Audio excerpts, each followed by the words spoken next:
gars, ce n'est pas Dubaï, c'est au Cameroun. Vous-même regardez comment la route est lisse. L'Arcelou doit la Yaoundé. Tout le charisme. On a l'impression qu'on a Toronto, on a Los Angeles. Et que, c'est plus Côte d'Ivoire, les gars, c'est la Côte d'Ivoire. J'ai cru que c'était l'Arcelou doit la Yaoundé qui était terminé. Admiré avec ce gratte-ciel. Applaudissons pour la Côte d'Ivoire. Oui, les gars, quand c'est bien, il faut apprécier. Oui, applaudissons, regardez. Carrément, c'est comme si tu étais en mer. C'est comme si tu étais à Dubaï, aux États-Unis, en Chine, à Toronto. Les gars, regardez comment c'est magnifique. Et puis là, quelqu'un a vu un trou. Quelqu'un a vu un papier quelque part. Oui. Si tous les pays africains pouvaient être développés comme la Côte d'Ivoire, non. C'est qu'on n'est pas pu en bain. Baninga, autoroute. Autoroute. Baninga bazanango. Na Cameroun, ngata nazaki na Cameroun, na tikaki ba otonga axe o muto alobi Douala Yaoundé. Parce que tout le cas nzela ya Kribi, tout le cas nzela o ya Sewana, ya nzela wanga Kalawana. Hein? J'avais fait quoi? J'avais fait, je crois, 4 mois. On a quitté na Cameroun, on a quitté na salaki 4 mois na Cameroun. Je fais 4 mois là-bas. Et là, on a Salanzelawana. Vous n'avez aucune idée? Aucune idée? Baninga ba otonga. C'est incroyable.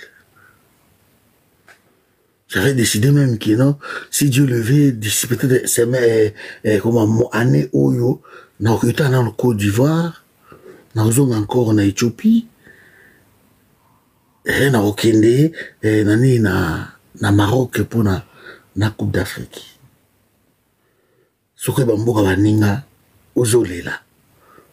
C'est la consolation kaka. Et ça en Afrique. Nous on n'avance pas. Boumou na simananga boumou ba sango baki kuta na Macron. Pays mobimba on dirait ba condamna biso na problème. Toza wana kaka ba conciliable. Toza wana kaka ba dialogue. Toza wana kaka ba accord, ba dialogue, ba ceci, ba pour parler, ba nani. Le pays, c'est pas possible. C'est pas possible. Le dialogue est oyo kozala 60e dialogue. 60e dialogue. Oyo, bah ok, oyo, soki salami. Na plus de 60 ans, oyo, on dirait presque chaque année, tout ça un dialogue moko. Le pays n'avance pas.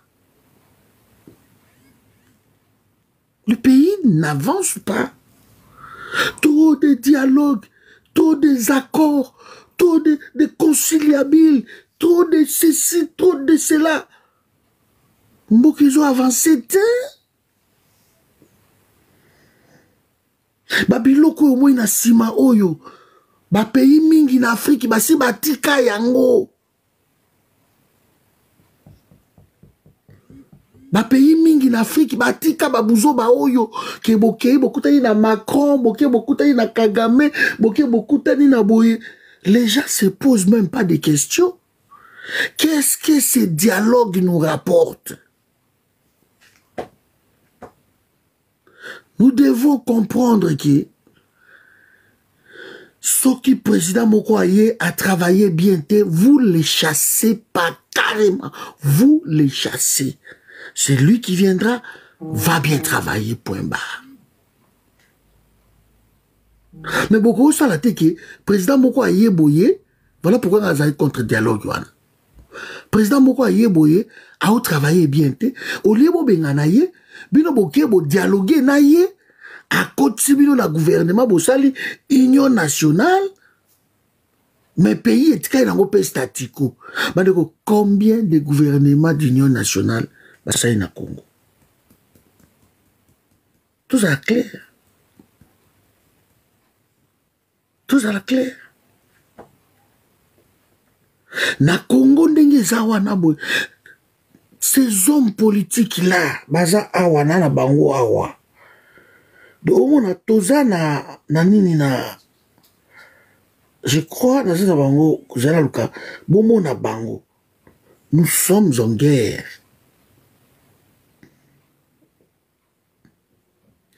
Nous sommes en guerre, mes amis. Mais ces hommes politiques, nous sommes en guerre. Les amas. Zaki nango awa quelque part.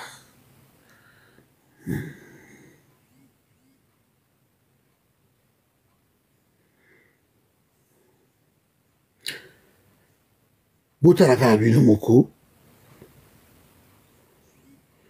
Mazaki na bato na bino wana awa. Botaba homme politique na bino. Nous sommes en guerre, hein.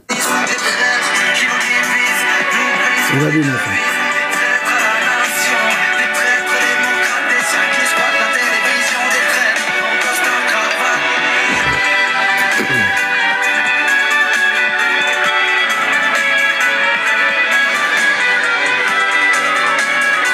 Voilà.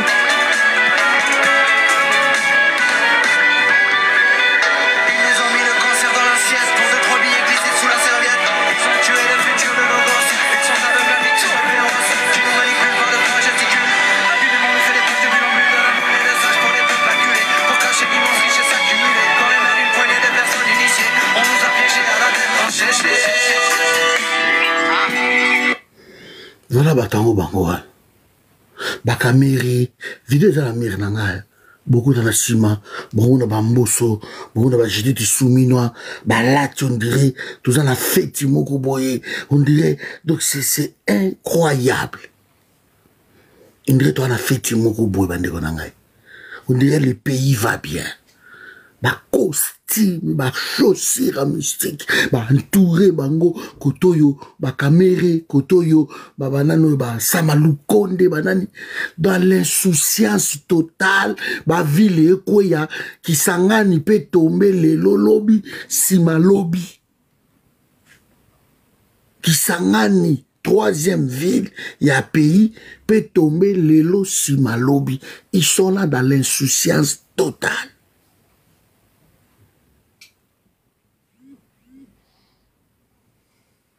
Bah, Congolais, tout ça un peu moins, nakanda kaka. Ne batouan, t'as ce bois qui a bango bombe. Qui ne va ba oyana bo bouba, ata 5, 10 ba lali. Faut tous esprits à obo ma batouana. Faut tous esprits. Faut esprits. So biso na bino lelo, tout ça quoi partout dans le monde, tout autant la boye. Parce que pourquoi expliquer tes paradoxes? C'est inexplicable. Comment un pays aussi riche comme ça de la planète, population nango, aza ko arrêté partout, kokende gauche droite, kokende comment population comment bitambula mpipa. Population préférée que va dans Bangladesh, à quoi que ta sur na Papouasie Nouvelle-Guinée, alors que va na yé. Tango guerre Ukraine bazo luka bato ba kende ko bunda. Na mone bande ko ba Congolais ba okoma. Ah cordon biso peto ki na biso to bunda na Ukraine, to za moi lar na biso. Na tulu ba petit na bi mais bino bolongwa ki sasa ka po bo kende ko bunda na Ukraine. Bon so bo kufi, ba lubi avi, bon lo ni to sa na mboko. Na mboko pe biso to kufa na biso. C'est bientôt que nous kufa ta kuna to za na moi sens. Nayoka pasi dans motema. Nayoka pasi. Donc les gens sont conscients que le pays n'avance pas à cause ya biloko zo mono yo na sima. Il faut bannir eloko yo na vie politique ya ba Congolais. Il faut qu'on bannisse yango biloko. Je vais revenir après Dadi. Et vous me mettez l'autre côté. Félix Akoya bakutani bavandi sili bon c'est bon toké na transition c'est tout ce qui va accoucher et le romo na simoyo.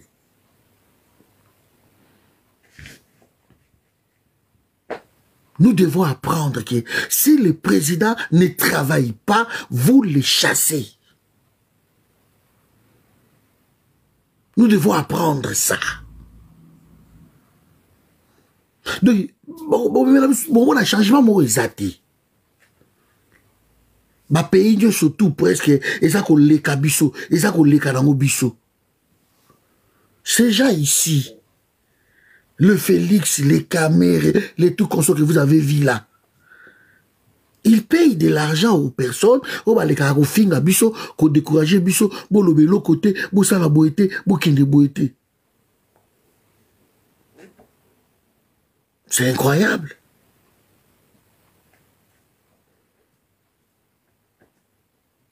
Il faut refuser. Et ça, n'a pas moko persister, n'a pas moko et aboutir n'a pas moko te. Ce bouton ni bolobi à Congo sa culture na biso, tokuta naka toujours. Il faut to solo là, il faut to bongisa. Il faut arrêter ces histoires. Yo anazo kende partout. Pourquoi zo solo na kisasa te? Pour ayebi ki aboma déjà makambo. Félix akoluka ko solana bata Kishasa, bo position Kishasa olinga solana bango. Tango ko tikala ta musu soki ko tikala wana. Kete ko tikali moi une année moko boye, akobenga bango rapide pour gratter encore quelques années. Kabila l'a fait.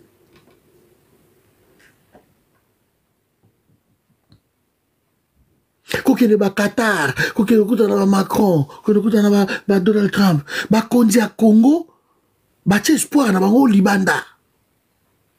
C'est incroyable. Oso ko moni mutu moko kaka yaki kota la Félix membre du Congrès américain wana. Mais il faut mona na kini ndenge loko wana esali tolé. Ngana leli la bi menzambe nanga. Est-ce que nous sommes encore souverains ou dans nos têtes nous sommes aliénés encore? Mais comment va-t-on là envoyé spécial, il y a Donald Trump aillé. Donc, je ne sais pas, bande konangai. Depuis 1960, il y a eu combien d'envoyés spéciaux? Qu'est-ce qu'ils ont changé la pays Nabiso? Et sur au moins des bateaux, c'est la bango, hein? Envoyé spécial à Donald Trump à Koya. Envoyé spécial il y a Emmanuel Macron à Koya. Bateau baza donc, hein? Bazo soulé bicho ke baoya. Ba au moins donc peuple na bicho to za peuple moko to tia espoir et pas ya batou. To tia espoir que baton sunde ba ko tongela bicho mboka. Yango moni makambo ngo eza ko kende ndenge wana. Ba hôpitaux biso moko tokoza nango te topesa ba indien biloka kolia biso moko tokosimba te eko pa ba libanais ba transport eko pa ba indo-pakistanais ba indien donc ba banque topesa ba étranger tozala na compagnie moko te eloko moko te parce que biso tous un esprit wana donc on nous a changé depuis 30 ans biso tout lati esprit moko boye que pour le salama bien en moka, il faut ba étranger, ba ya kusa la biso. Ba carte d'identité na biso, il faut ba libanais, il faut ba étranger. Ba passeport, il faut ba indien, il faut ba belge, il faut ba nan. Et le tout, permis de conduire, il faut ba nan, il faut ba nan. Makambo tout, il faut donc pays et autant bola bondenge nini. Quand le pays a perdu confiance na banu ya yemoko ba kolomboka. C'est incroyable. Aujourd'hui, Jean-Pierre Bemba, présentant qui m'a permis de conduire dans ma photo. C'était un Congolais qui avait amené ce projet. Un Congolais. Avec ma projet wana, na bureau à Jean-Pierre Bemba. Pour ça, m'a permis à Congo. Et ce type avait dit, il a cadré la souveraineté nationale. Bemba, lui, a refusé. Bemba lui a refusé la place Bemba qui reçoit un Libanais. Vous vous rendez compte? azui un Libanais.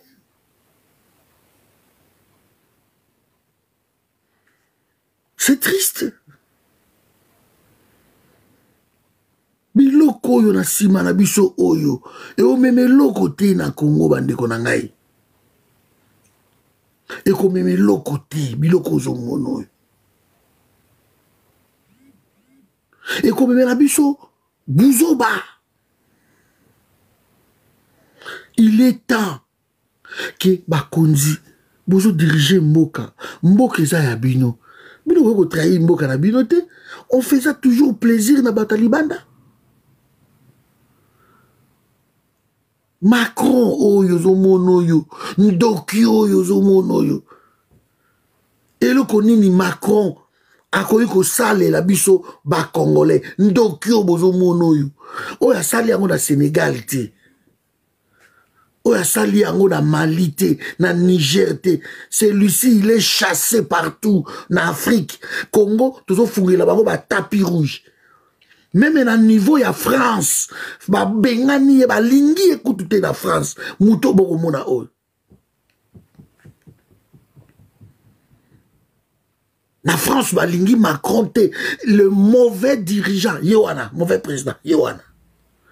Na Europe awa Macron a côté ici pédophilie somo awa a côté ici les ibieneries bestialité Mouto yo envoyé dans l'antichrist il est là Nostradamus je crois dans 1600 ce qui n'est 1600 Nostradamus avait prédit celui-ci que jeune président Mourakoya na France aza antichrist bokomona Notre-Dame comme signe appelé ça dit que Notre-Dame nga benga ngo l'air d'âme ya Paris ayi bokomona ngo pela moto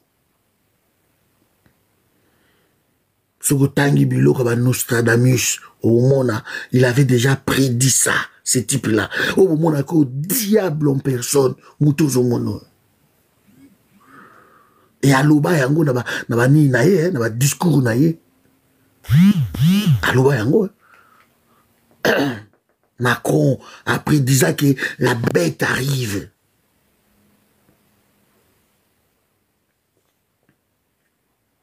Et le Koni Macron ko aider Congo. Toutes les armes au Rwanda zo bundanango lelo presque ça vient de la France. Toutes les armes. Il faut bannir Batloko là-bas. Dans les pays africains, voilà pourquoi nous ne sommes pas respectés. Dans les pays africains, même dans le Cameroun, un ambassadeur au Macron Atindaka parce que ça a pédé. Bandeko bo tapoter bo partager pour na robeta mo ba bordir mo lelo ba risquer ba bloquer biso pour ba linga ba parole na rolo ba lelo te bo tapoter bo partager s'il vous plaît amela na onini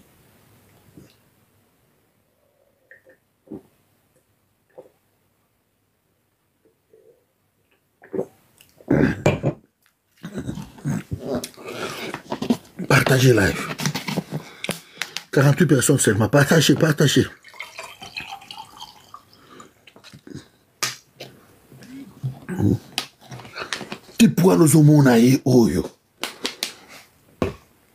il est parmi des gens Oyo. Merci de vous partager. Merci de partager. 51 personnes. Toki 52.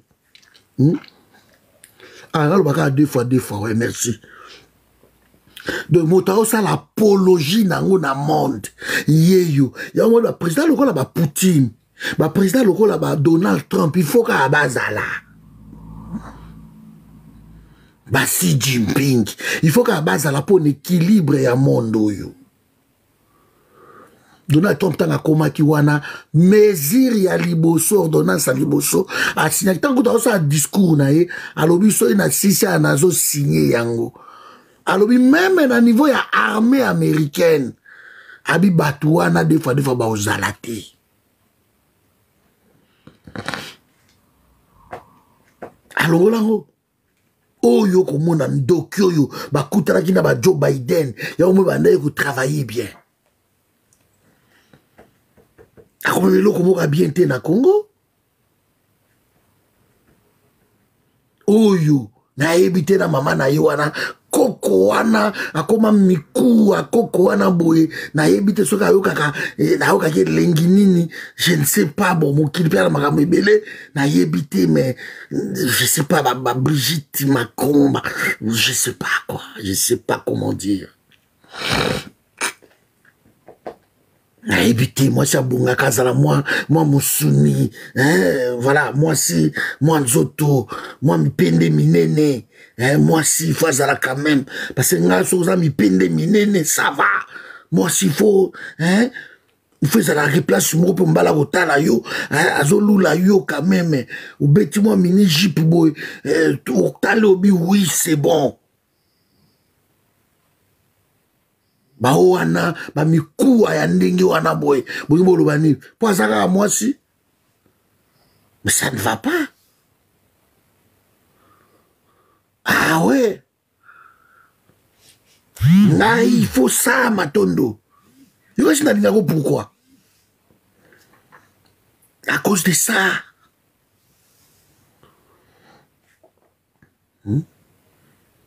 c'est ça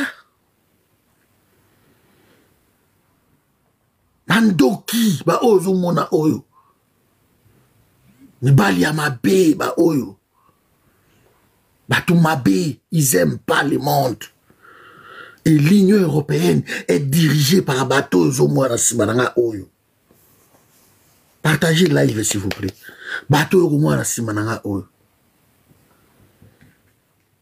bato mabe so ozwi na Allemagne ozwi na bato baodirige biso na baluxembourg ozwi bango na bahollande ozwi partout komona kaka boye awe kimia oyebi bato wana ozomona bango wana donc mobulu mibali na mibali basi na basi namonaki mwasi ya Obama tanga yaka awa na Luxembourg na Union Européenne awa boye namoni ayambaka ba première dame nyonso tu et namona mpe mobali moko azalaki wana ntango tolandi c'est qui oh mobali wana aza mwasi ya premier ministre à Luxembourg aye mpe place basi mpenza bazalaki c'est chaud. Ça n'a aucun sens. Batou mabe. Ouakata msusu, babo takate. Tamusu, akanga pe photo na bangoko? Ouakata msusu, babo takate. Tamusu, nini te. Eza mawa. Beaucoup ça la bateau sous confiance. Congo est tikalissima. Congo est tikalika na bateau yo boko mono yo. Président Mokako ya na Congo bo mobiliser journée mobimba bo kangi ba école bo kangi ba chaîne nationale bo tché ba ko yembela kaye dans nzela bo tondisi bateau il faut arrêter avec ça. Il faut arrêter avec ça.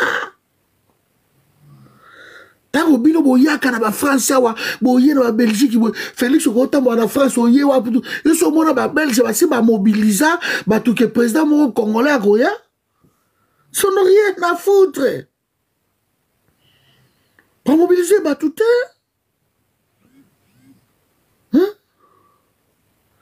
et pas na biso neza wana boye donc on a ba wo kanga ba école kangami parce que un président va arriver.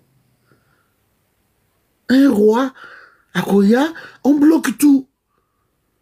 Donc, na kati ya milimo ya ba kondi na biso, baza encore moyen-âge bande konangai. De batike na no komite te. C'est incroyable, hein? C'est incroyable. Les dialogues, et même la biso, et l'autre mon côté dialogue. Et même la biche est mon côté. Dialogue les ânes. Tout ça, les ango est belé trop. ba persistaka na nzela ya eloko oyo bosali bomoni ki résultat ezali ya omoni nga azalaki contre Martin Fayulu tango azoluba biloko wana ya batokutana ba cohésion nationale banani Félix soki akoki te il a usurpé le pouvoir bobengani ye c'est lui qui va arriver va travailler point barre. Ata bino bokozwa poste te mais le fait que bovandi na ye pour na bo dialoguer wana bien et quoi boutir kaka babuki ba institution babuki baboye aller boke contre institution bo sali makamona bino à l'informel et l'informel a toujours détruit le pays. J'ai suivi, merci ma chérie Blagold, j'ai suivi Ibrahim Traoré a Outiko Somba. So moni ba tracteur oya sombi ba tracteur de milliers et de milliers à la niveau il y a conscience et c'est encore le gouvernement union nationale Félix a la majorité absolue bande konangai aucun président na monde Aza na majorité neti Félix Tshisekedi. Je doute même na Rwanda sur les Andéguan. Aucun. Félix Aza na assemblée surtout provinciale. Tout, je dis bien, le 26 assemblée provinciale, c'est Félix na Félix. C'est Félix na Félix. Na assemblée tout provinciale. C'est Félix na Félix. Félix n'est Zakawana Bandekonangai. Ba député provinciaux presque. Félix na Félix. Et c'est Boyebi qui est na Kinshasa. Et ça na assemblée provinciale ya Kinshasa. Et ça na mon côté, mutu mon côté ya opposition. Il n'y a pas un député de l'opposition. L'Assemblée, nous surtout, il y a Kinshasa Mobimba. Assemblée provinciale, à mon côté. Asa na 100%. Na Sénat, Félix Asa presque, non, on a 95%, il y a des sénateurs. Na Assemblée nationale, Asa presque, na 470 députés sur 500. De 90%. Na gouvernement, na ba institution tout, na ba justice, na ba nine. Mais azo koko diriger pays. Ou cet homme a un problème sérieux, chassez-les, c'est tout. Chassez-les. Mais azo koko diriger pays, n'est zagawana. Azana partout qu'on a justice dans la institution, tout y a république, c'est Louis Félix Tshisekedi. Et il nomme ses amis, ses potes, ses poulets, je ne sais qui, sa région, il nomme tout. Félix a la majorité oyo boko luke les raisons te ngana kamwa kabandeko na on MBK tout à l'heure ngana kamwa kaboleki bo ngabe bo pesa Félix et crédit moko boye que azo sa elote o za faute na yete Félix a la majorité absolue. Majorité absolue. De ce que cocaté, c'est qu'il y a un problème. Est-ce qu'on peut applaudir une telle personne? Félix n'a pas presque l'opposition dans l'institution, ni surtout la République.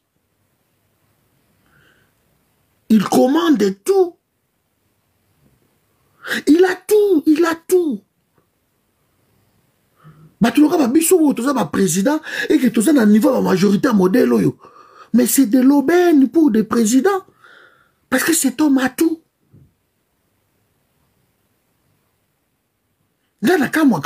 Oh, vous proposez l'autre côté. Bolobaki l'autre côté. Et l'autre côté, cet homme a tout.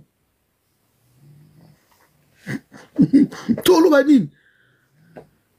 Ça a conseillé plus de 1080 conseillers. Il y en a où tu peux rajouter Missus.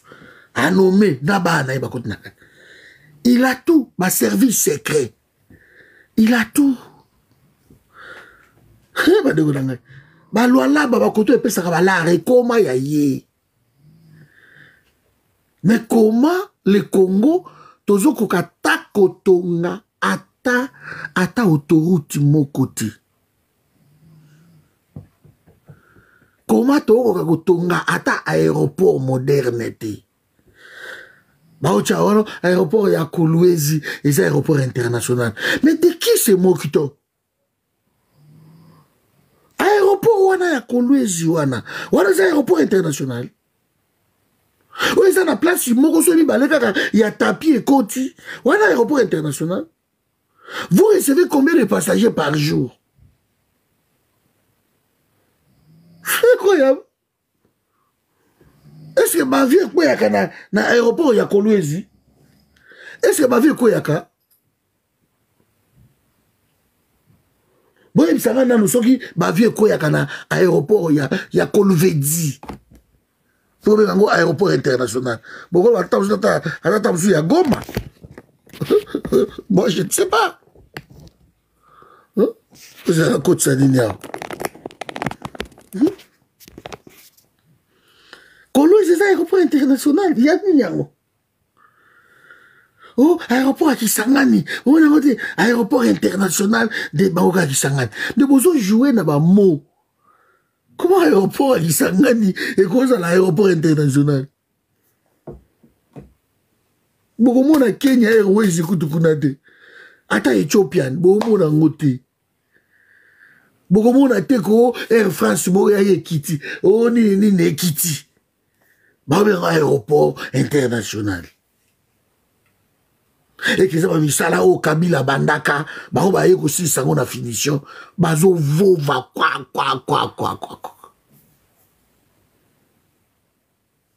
C'est incroyable. Na Bwende, bah on tombe aéroport international de Bwende.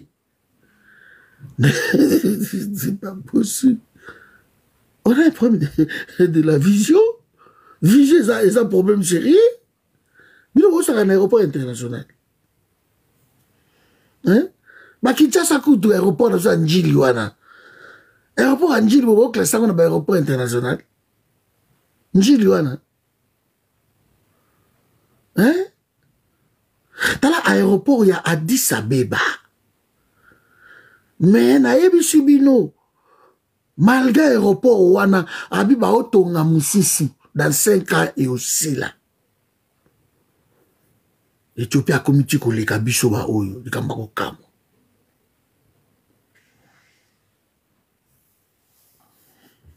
mboka mobimba zanga transport en commun mboka mobimba tozalaka na ba avion te mboka mobimba ba bateau ezaka esute mboka mobimba ba chemin de fer ezaka esute. Cet homme que vous voyez derrière moi, il a tous les leviers du pouvoir. Félix Tshisekedi a tous les leviers du pouvoir. Il n'arrive pas. So komilo na oui, ba wewa mama na ngai Nadine. So komilo na Kinshasa, au moni nombre ya ba wewa. Mais il y a un problème. Nombre ya ba wewa. Matata Ponyo parle de 3 millions de motos. 3 millions de motos. Donc, autant la Kagolobi, oh, les pays à pauvres, des pays à Nzala. Parce que au-delà de 3 millions de motos. À Kinshasa. C'est incroyable. Il a tous les leviers du pouvoir, Félix Tshisekedi. Mais il plaît. Moutoubouazo bloqué ngai, Baza na Assemblée nationale.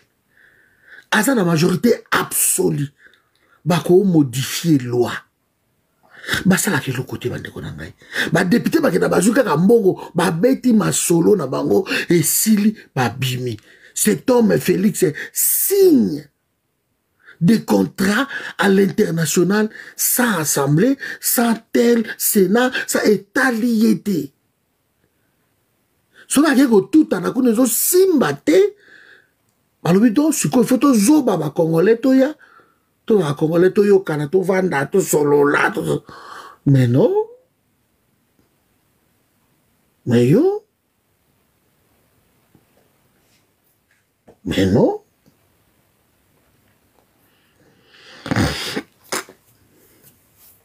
Le pays n'avance pas. Ce n'a pas 18 ans, il y a Kabila. Le pays n'a pas avancé. Tous champion des champions, yo. Félix Tshisekedi. Alors, c'est bon. Kabila Rwandais. Kabila Zoba. Kabila Ndoki. Kabila ceci. Kabila Boma Congo. Kabila Sala Boyeboy. Kabila Kenda Boyeboy. Il a raconté tout. Bango tu va remonter même une époque ya Mobutu. Mobutu Otaboma Congo, Mobutu a Simba Boye, Mobutu a Kenda Boye, mais babanga kako touché époque ya musée. Ya musée, balobaka balobi, non. Musée, yeka mutayana ba Rwandais, c'est tout ce qu'il reproche à musée. Mais côté développement, par exemple, on a dit. Donc, baza bateau yo musala mako ko pleurnicher kolela 7e année à pouvoir yango. Je vous dis mes amis, dans 7 ans il pouvait tout changer.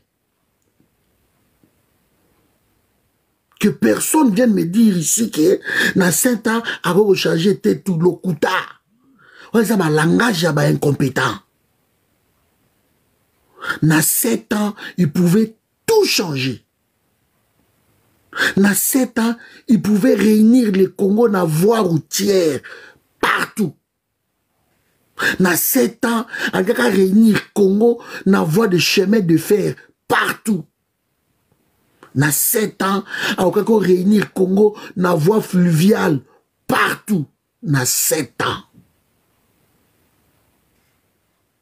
C'est beaucoup.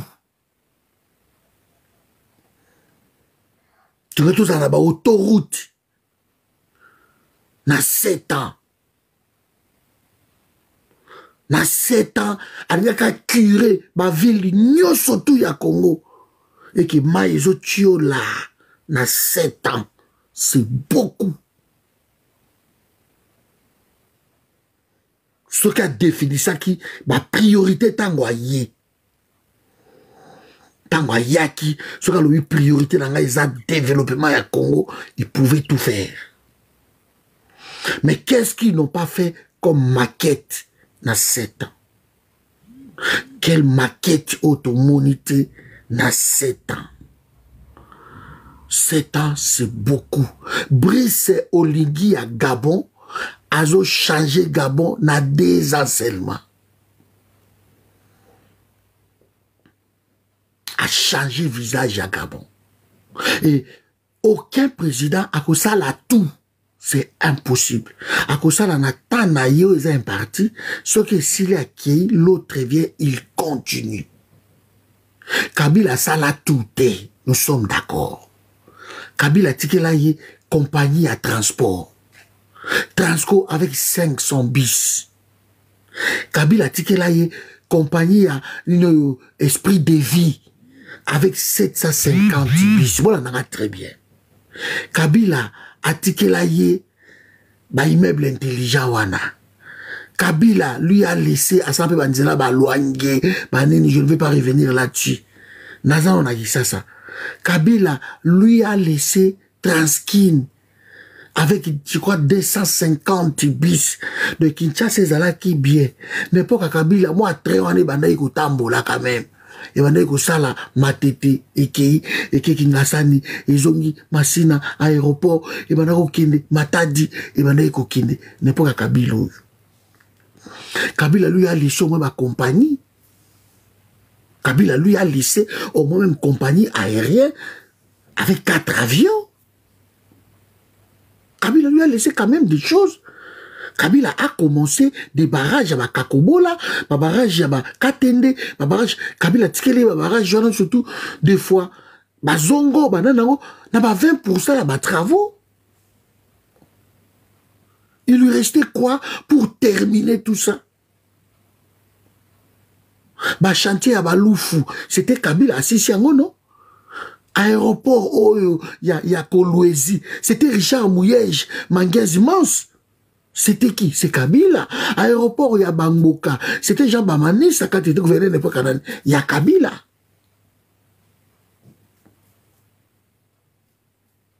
On ne peut pas tout faire. Batikela ye quand même biloko. Et tant que Kabila a foutu nyongonyo surtout ya Congo.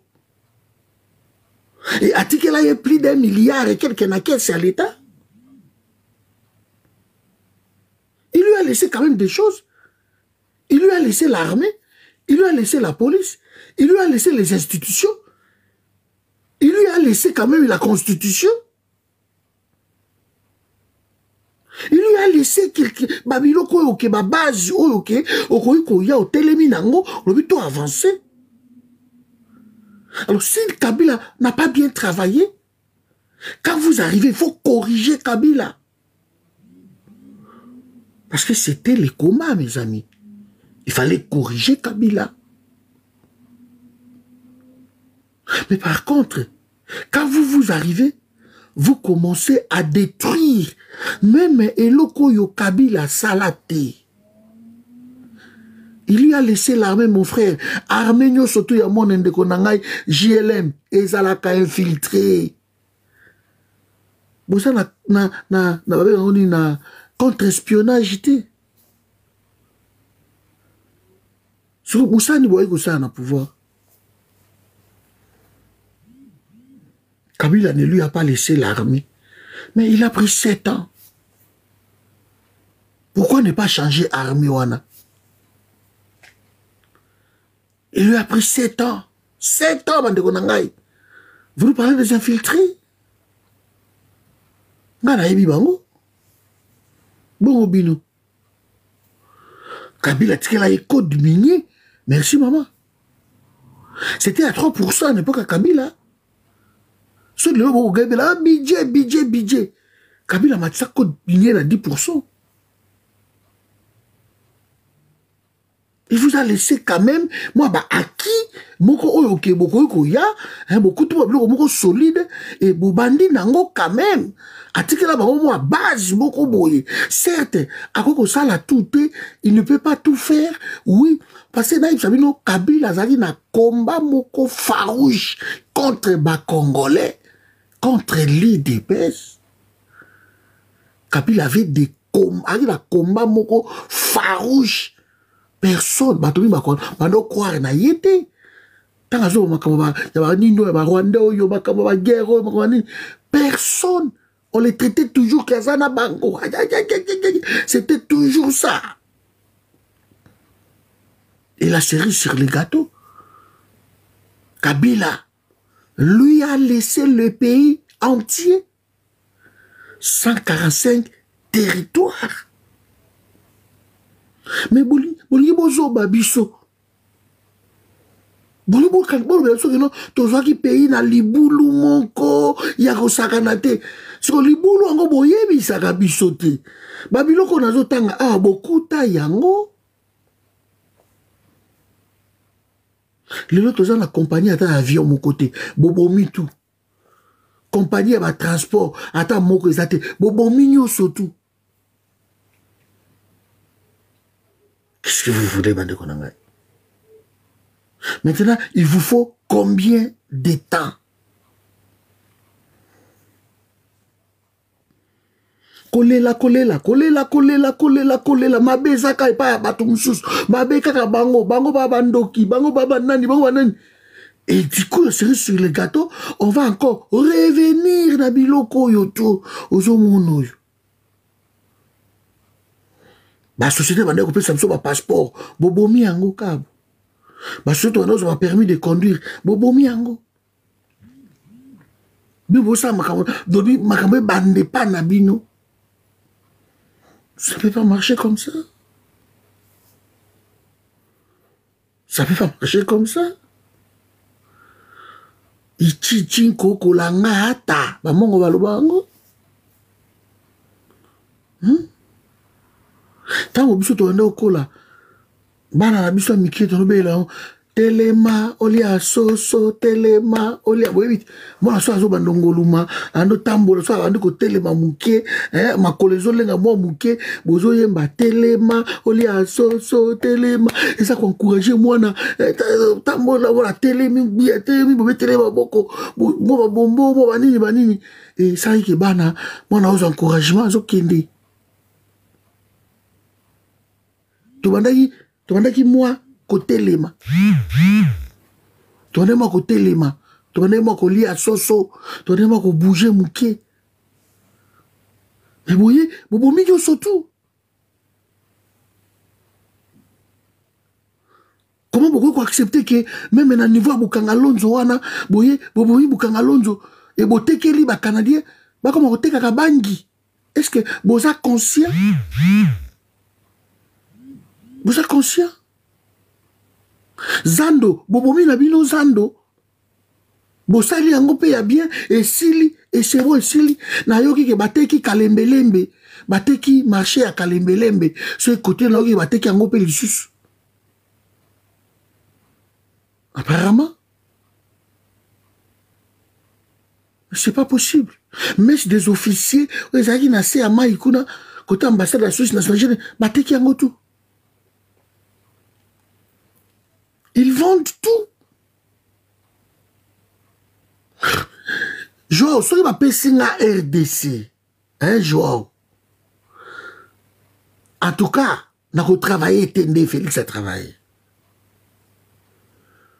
Ok, Joao. Pour avoir dirigé Misala à Maboko, na poto, pendant 17 ans d'expérience, et jusqu'aujourd'hui, je continue. En tout cas, il vous a passé. N'a pas travaillé, Tende Félix a travaillé. Et croyez-moi, bato bako yiba mbongo Tende bazo yiba wana Joao. Et simbate. Parce que ceux qui ont vanda na poto, ndeko mutombo. Ceux qui ont vanda na poto mutombo wani. Weto papa. Ceux qui ont vanda na poto mutombo. Et que osa satisfait na gestion au Félix a géré mboka wana.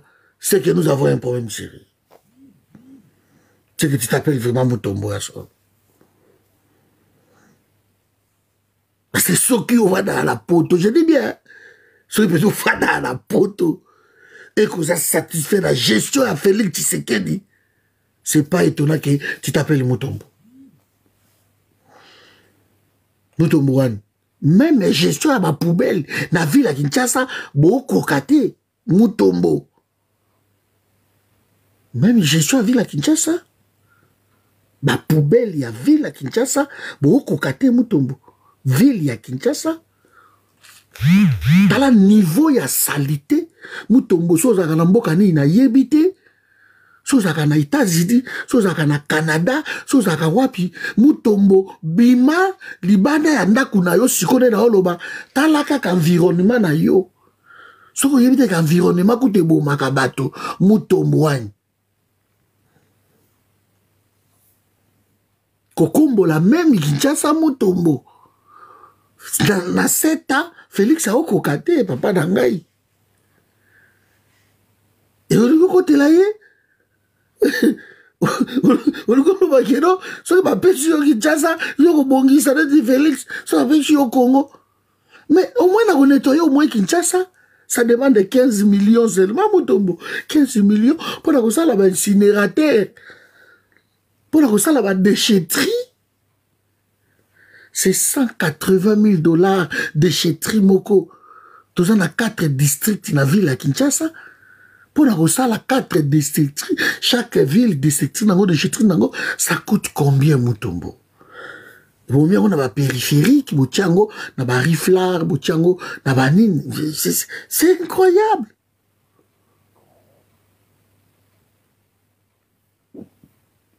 Mutombo et toi, comment? Je t'invite à monter. Donc, on va dans la poteau.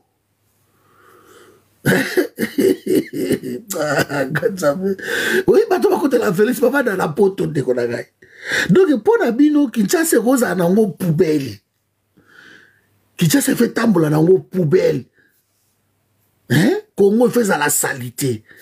Hein, Mutombo? Congo, il faut ba étranger, ba marché, bisoté. Hein? Congo, nenge zawana ba banque, il fait ça ba étranger.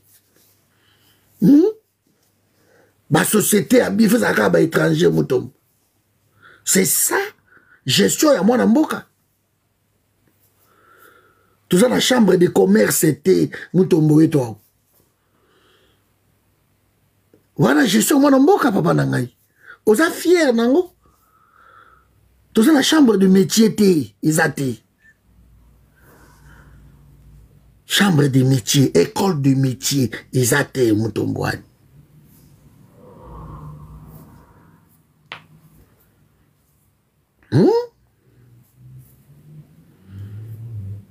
Beaucoup de la Félix. En tout cas, tu t'appelles Mutombo. Je t'invite à monter. Je t'invite à monter. Les lobes à ville, les okweya. Walika les kouy. Je crois que j'ignore ça à parler un peu ce qui se passe. Pour Mahagi, apparemment, Ekouy, Mboka Moïsa, Ekouy, Mahagi, Bakote wana, Ituri. Donc, Johnny, Lubo Yankashama, Oazaki gouverneur, Ituri, cousin, il y a Félix Tshisekedi, Omenasaki M23. Obaki bo tiama ko na bino awate bo mona awa ndeko na bino bazate bani bango wana banyati mabele na yo. Bazoya Ituri kuna. Maintenant, il faut préparer armée wana, olobaki ya makasi. Comme ça, vous pinga na bango bobo makone inanga. Tu avais dit ça, nani, Lubo Yankasha Majoni. Toza na vidéo na yo. Toza na vidéo na yo. Walika les centres Ekouy. Batu ba omo nango izane ti blague bandeko nanga. Walikale izana richesse ya bonyama. Walikale iza blague te. Tant on moni Walikale iza menacé. Natali na Assemblée nationale ndenge balati ba costume na bango surtout ba mama soumina banani baso seka ba otable ba filmer bango sta nabi nous avons un problème chérie. Donc ça n'a pas l'air de déranger qui que ce soit. Ça n'a pas l'air de déranger. Ba konjona tout monde na bango wana baza salité. Donc, niveau même la salité à Kinshasa, ça dérange personne. Au bon, bah, soumis, non, à la tikitoko, bah, ministre, bah, vital, comme, bah, costume, bah, jeep, bah, minene. Les tailles à Kinshasa, ça n'a pas l'air de déranger. Et pourtant, sur les gens, bah, kondi, oh, bah, voyage à Kamingi, dans le monde, à travers, bah, oh, bah, l'équipe, bah, congolais, bah, zati. Ils passent tout leur temps, Libanda. Sauf qu'il y a un hôtel Ton, dans Bruxelles, au Kamwa. Okuta ba misi tang ba misi wazakuna oya ojefrem okuta bango ba chilumbai ba vice président assemblée okuta kamere mo lelo bazana Inde lo bazana mboko lo bazana ba vacances na bango ba passa ngo ka Libanda ba tikana ko voyager boyeti donc ba voyager ka ba contrôler ka ba faire na bango c'est ça en fait les problèmes tout ça na batouana. Bazana souci mon côté kende zala kino vacances esili biso ko to batabandu nduka awa merci maman nanga justice biso to batabandu awa tozo ta voiture to kenera na bandundu bamona ba difficulté oza na nzela bandundu quand ça va kozonga na assemblée banini na ministère ba lobi mais non il y a un problème. Mais nous autres vendons, ah, mais la façon population de souffrir, rien. Bah, s'il n'y a pas kende ke kaka pendant la campagne. Pendant la campagne, ne balobi bon, toke suko, toke ko berner, a osomba même babiloko, a osomba ba t-shirt, a osomba ba ngulu, a osomba ba mafuta, a osomba ba nini, abita okende suko ba mungwa, ba loso ba nini lobi na ke suko yoko zwa. nake konyonga batu na ngai. Oui, j'ai rigolé tango nani 1-23 bakoti Walungu. Tango bakoti Walungu, j'ai rigolé. Bien Mungu azolo bango bien na Walungu alobi ah Oezamboka Denis Nyakeou, il y a Vital Kamerhe, président de l'Assemblée. Il y a Aimé Boji, ministre, Yanine. Et lokomoko tezana Walungu ata wese public ezate. C'était une honte. Bandekobo tapote to comme 50 000 cas, merci. C'était une honte. Vital Kamerhe, plus de 30 ans. Sotali Walungu wana elo ezate. Aka neti bemba na Équateur.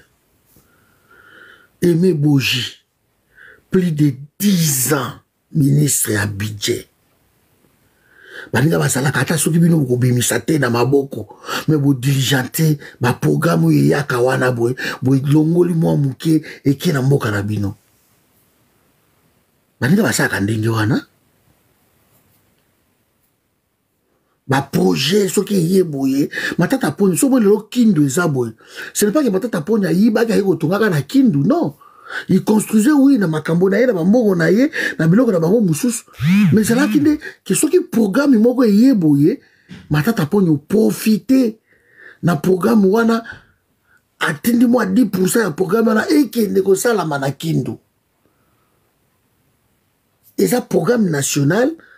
Mais moi, accent moko particulier, ça qui na kindu, parce que yebi nenga longwa ki kindu, nanega kendaka kuna, non. Voilà pourquoi on a ba moi différent là batuka ba matata ponyo ki. Chaque vacances matata ponyo akenda na kindu. Akenda na kindu. Pas différent. Tous les restes on a batikali. États-Unis, Canada, Belgique, France. À ce cas, boulot, elle a de façon balpango na France, il façon bandako na France, il façon parler dans 7e arrondissement, il façon donc des gens comme ça, au moment de PDG, au moment de banani baki, sur ba komi, ba kangi ba photo na ba Tour Eiffel, ba konzi, la honte. Non, ba kondi, ba ministre, aïe France, ba nié, à qui est la Tour Eiffel, il faut qu'on va foutre, c'est la honte. Donc, les filles qui est athée. Les filles qui est athée. Place, il y a ça, mon con, c'est athée. Sony.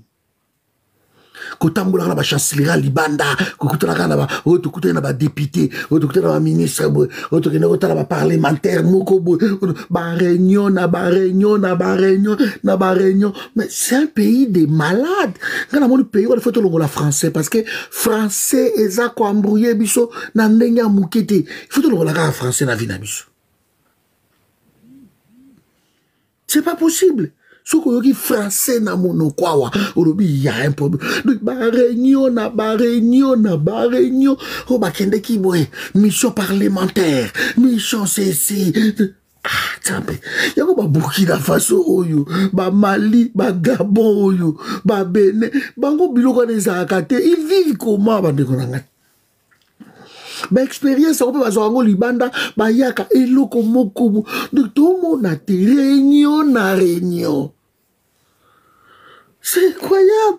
Bah même Sambongo baké Canada premier ministre a okede ba louer avion mobile jet bazo qui était sous 30-40 personnes baké ba pesi bango ba mbongo baké ba frais d'émission Canada boki ça nini ono ba étudiant congolais baza na Canada ba sala kidi na bango alors ba invité premier ministre donc vous voyez des bêtises comme ça,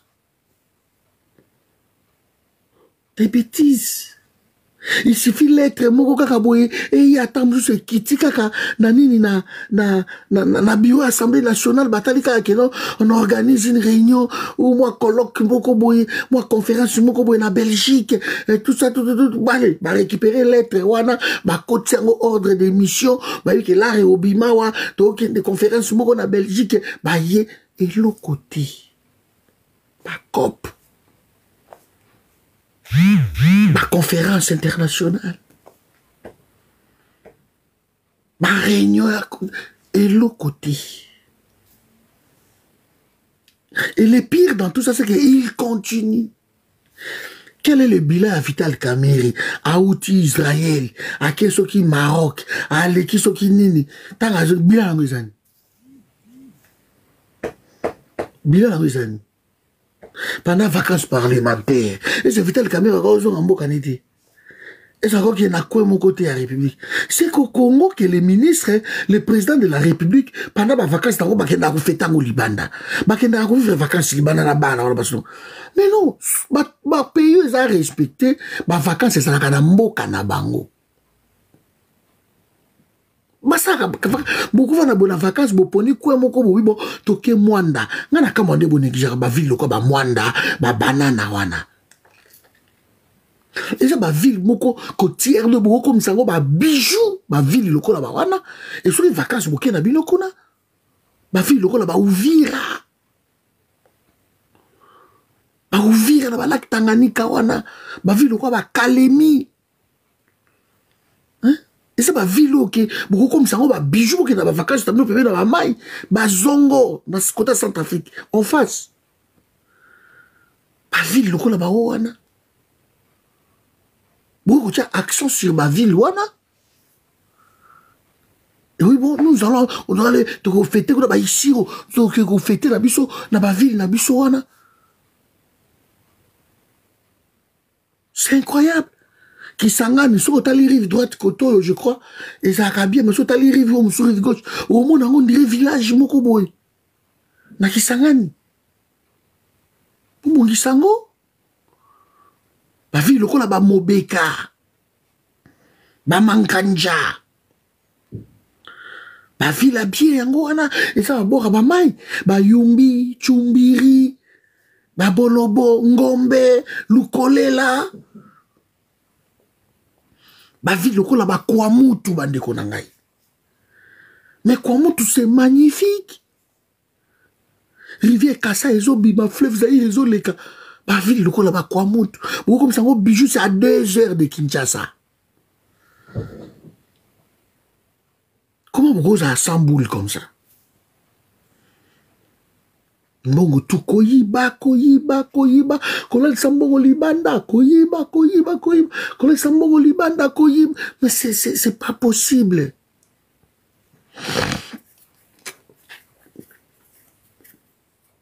C'est pas possible.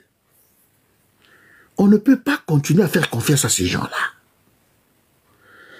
Arrêtez vos histoires de dialogue à la con. Félix Akboué a échoué à Kende. Batumsou va remplacer. Point barre. Nous sommes plus de 100 millions de Congolais. Il y a des intelligences partout. Place au bino bodo dinda mawana boy. Et ça na bateau bako vanda wana ba changer makambo bazali. Mais bino bo freiner pays. Vous freinez le pays. Bah voyage au tout Burkina Liban. Bah moi on a un aéroport à Baninga tant au Bokita kate. Et ça la bino sonité.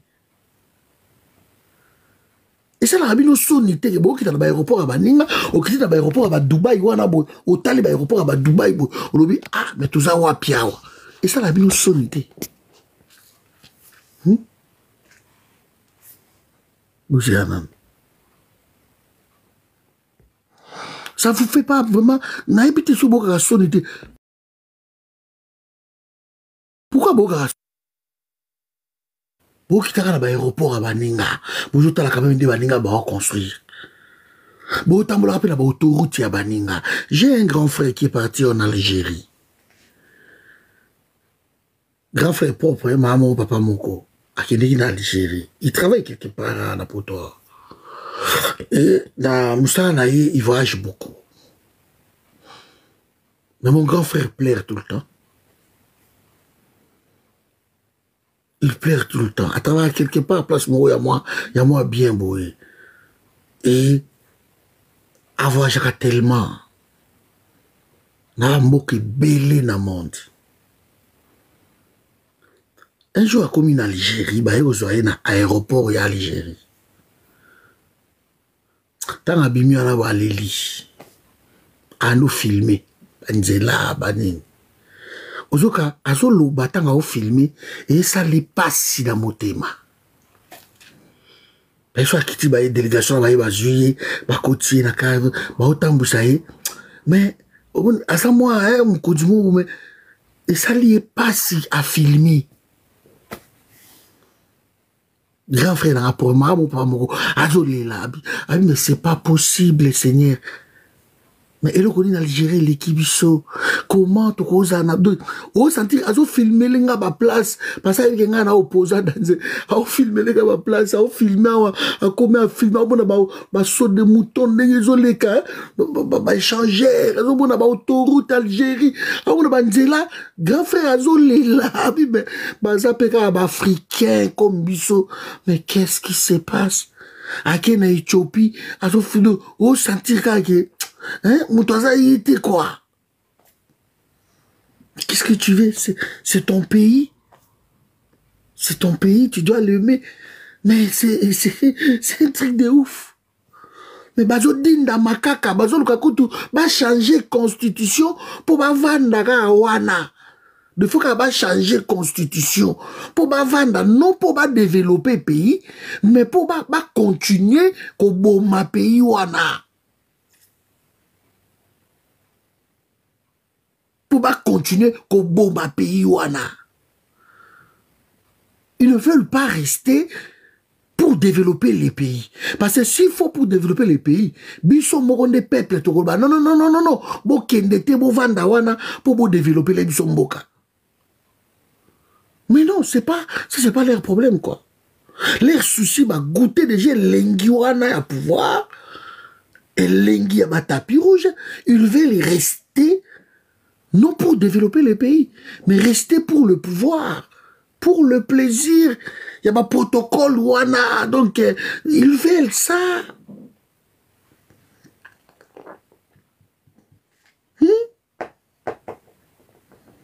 Nous devons arrêter. Babiloko. Ce beaucoup quitter, bokei, batumususu bakoya, bako diriger pays ko leka bino. Makamboya, ba nommé ministre, Ache Foufou, na ba nae, na Kache Mobimba, il faut que ça cesse. On te met un ministre dans le pays de la Congo, Rotia Foufoute, un pays à problème. Il faut mesurer tâche. Même Christian Chiwewe, un général de son état, comme c'est chef d'état-major général, Ache Foufou. Christian Chiwewe, c'est la Foufou. Et c'est CP là parce que j'ai promotion.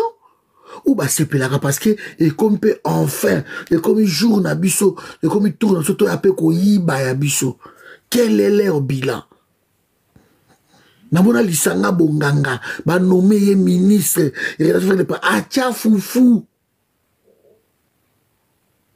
Foufou penza poudre tcha ba o CP là ba o fungula ba whisky mais o komi kaka ministre est-ce que vous yebelo konini ezozela yokuna non po bayebi na Congo so comme ministre lelo en tout cas peut-être dans une semaine ils belo koko déjà millionnaire bayebi yango parce que tango koti déjà ba frais d'émission ba biloko wana déjà mobulu okomona pe ba tuna bango ba bimi wana ba kompe we nous les ressortissants nous remercions le chef de l'État pour avoir pensé à nous mettre c'est ça.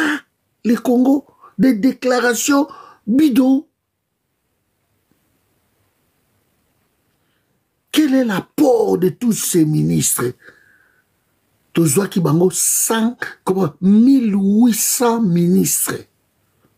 1800 et quelques ministres depuis 1960. Quel est l'apport? Et le gouvernement la Congo. Et il y a qui bango qui reviennent, hein. Au moment où bango, bazozonga. Ceux qui bazozonga te, et ça ka bango, basali système moko boye, et ça ka bango, ba autorité morale, bango bato ba opona ba ministre, bango, ba otinda batu, pas selon leurs compétences, mais selon leur famille, selon leur acquaintance, selon leur affiliation, selon. Ils envoient des gens comme ça. Donc, bateau ba yebi, oh batangi makambu, oh ba otra ba polytechnique, ba sala banzela bateau ba osala ba biloko, bango ba vandi ba IBTP, ba jeune so ba zo bima wana ba vandi, ba petit so ba star, ba ozo misala te. Kaba na bango, ba gendre na bango, ba no, ils sont pas expérimentés, ba tanga ba domaine wana te, et loko moko te, bango na bango, ba petit ba aussi ça ba classe, il fallait ba apporter quelque chose, ba papa na ba 83 ans, loko la mboso, ba men de 76 ans, so ki ka bango ba vandi. Maman Marthe, 87 ans. Donc, dans 3 ans, sur une bon moi, maman n'a que ça 100 ans. Et c'est elle qui choisit, yoko comme ministre, yoko comme boye, yoko fukami, yoko zala boye. Soyons sérieux. Maman Marthe, j'ai sous la mémoire, hein? Maman Marthe frôle peut-être l'Alzheimer. Elle a 87 ans, mes amis. Apona Daniel Bumba. Bomoni makambo ça. Bomoni ba scandale na Kinshasa. Il a choisi quelqu'un qui dort tout le temps. Daniel Bumba là la rane pongi dans la réunion tout. Avec qu'on comprendre sur quoi comme qu'on l'attaque balinette à Mwindu. Na chaque invitation ba invité quelque part, ils appellent mal poli. Quel gouverneur soit qu'il y a une réunion mokobo, il faut la lunette de soleil. Et comme mal poli parce qu'à la bon mon lali, mais biso to yebi ka la pour ato tche lunette de soleil. Façon ka ko tche boko na o vandi boy, tu vas à lali. Quand qui est dernièrement là bazo bouger té. Il y a un problème. Réunion ça bazali bango tu ba constat mutamba na prison na banini. Avant d'acheter lunette na yebo mais ndinga tcheki maboko na yebo azo bouger te ngana non ndenge o bouger te bo se kasi alali il se drogue oui peut-être ah bah toi modèle wana bozu bango bochi bango na gouverneur kotambo la pamba aoko kakutu te so ki ndenge alopim il y a un problème.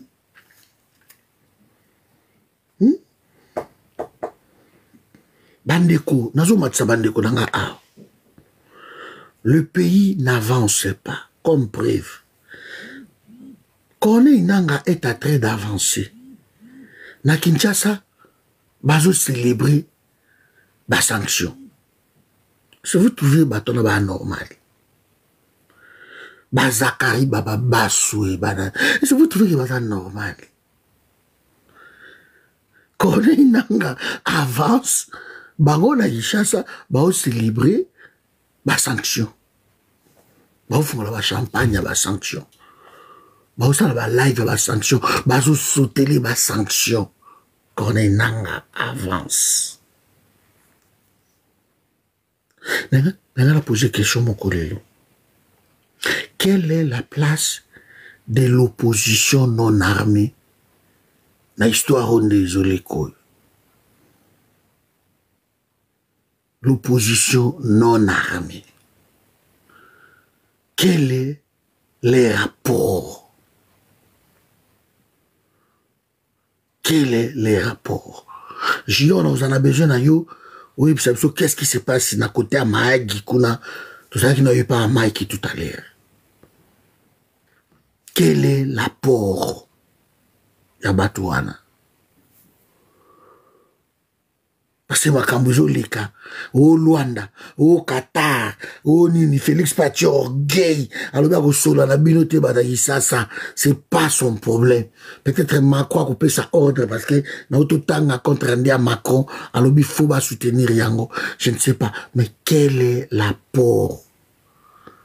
L'opposition, dite non armée ou républicaine, Bovandi, les Katumbi, tout ça, Bovandi, Fayulu, tout ça, Kabila, quand tu as mikolo, Bovandi, Minutu, quel est, vous pensez, Minutu, Bovandi, Bozé, la corneille, Nanga, Aya. C'est ça. De Bozé, l'Aya. Il faut nous dire, il faut nous le dire. Besoin de l'Aya. Parce que c'est quoi, tout va comme vers Kabila.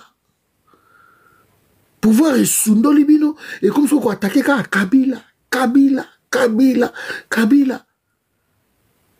Quel est votre rapport? Kabila, il devient maintenant le leader de l'opposition ou quoi? C'est ça des questionnements. Martin Fayoulou, qu'est-ce que vous pensez? Kabila devient le leader de l'opposition? Parce que tout le monde s'attaque à lui maintenant. C'est ça?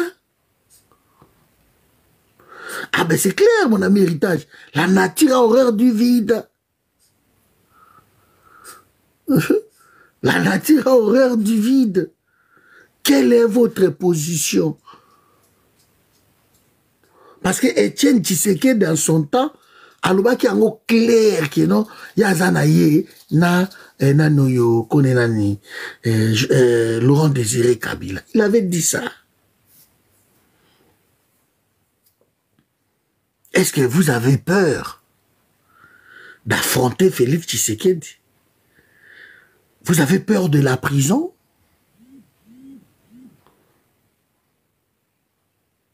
Quel est votre rapport? Bon, Vanda Karaboye, action mon côté et l'autre mon côté. C'est ça?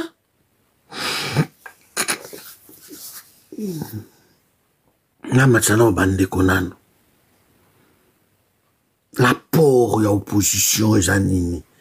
À part dit mais merci, mais c'est pas écoute pour namoni la cadre junior aux awapi. Nana besoin na yo junior. Quel est votre rapport? Maman Nicole Moua aux awapi. Nana besoin na yo PA. Quel est votre rapport?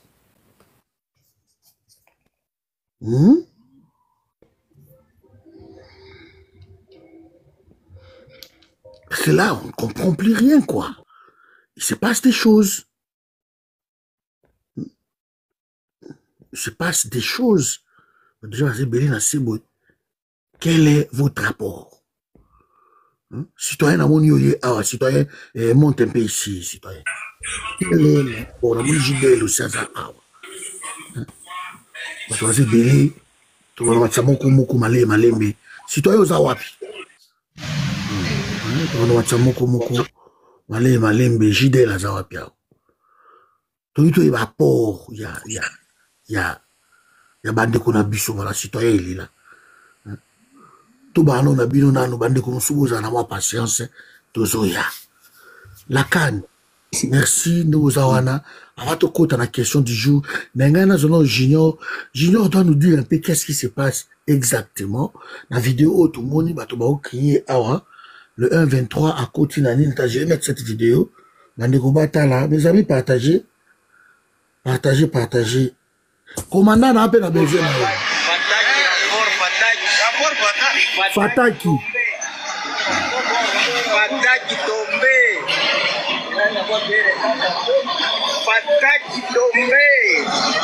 Nous sommes à Magui, précisément devant la banque d'FDN. Fataki tombé. Fataki tombé. Ça va. Fataki tombé. Voilà.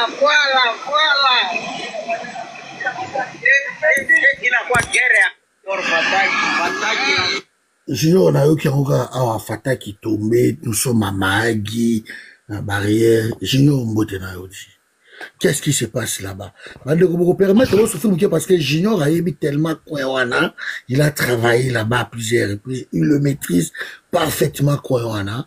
Il y a un bientôt un spécialiste maison, et ceux qui pourraient mourir à Libouye, tu attaqué, à expliquer un peu bien qu'est-ce qui se passe parce que Azape na Batukuna, Azana ma contact nae, Azana Batunae Bele Kuna. Junior, qu'est-ce qui se passe Kuna? Bonsoir Fredo, bonsoir tout le monde. Bonsoir Junior. Bon, il y a eu un problème na. Bon, problème il y a Ndjougou et Zabandi les lotés. Ndjougou est l'un des territoires, il y a Ituri, parce que Ituri a les territoires de Ndjougou, Mambasa, Komanda et Irumu. Et c'est qu'à la Bougnezali, et puis territoire à Aru, territoire à Mahagi, les 5 territoires. Donc, territoire à problème, ils ont Ndjougou. Sikoyo, Fataki, ils ont Ndjougou. Ici, qu'à national, Eleki. National Eleki, donc la route nationale. Des ordres de Badaki, je crois, depuis hier.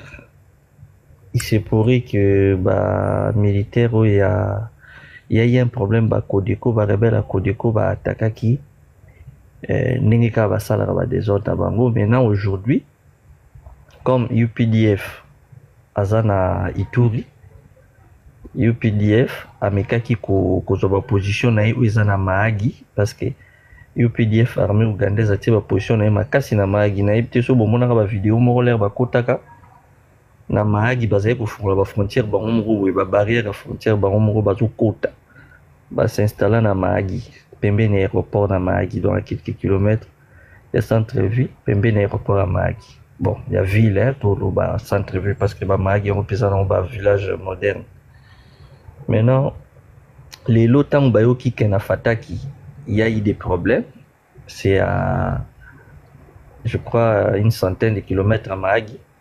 Ndi ba position na bango ya Mahagi.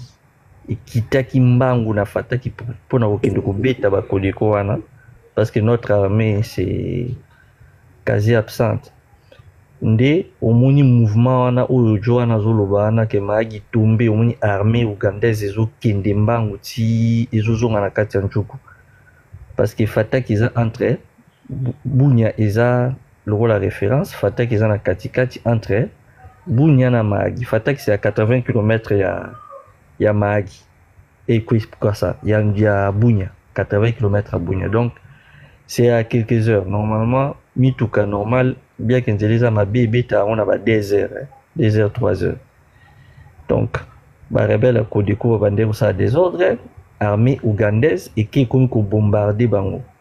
Siko na moi panique wana, certaines personnes sont remontées vers Mahagi, à passer par Ngote, parce que Ngote, Fataki est un grand centre commercial, il y a Ndjougou, hein.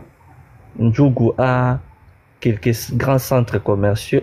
On dit village à Drodro, un centre commercial à Fataki, parce que Fataki, beaucoup de prêtres, il y a des grands commerçants là-bas.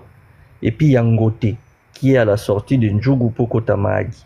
Mahagi, c'est quoi? Mahagi, c'est l'un des points les plus grands entrées à douane et à Congo, hein, parce que la Grande Orientale a utilisé plus Mahagi. Mahagi a PC, Nzela, na Ouganda. Il y a aussi les lacs Albert et Komati côté Kuna, Banana Sebo et Matiti Kuna.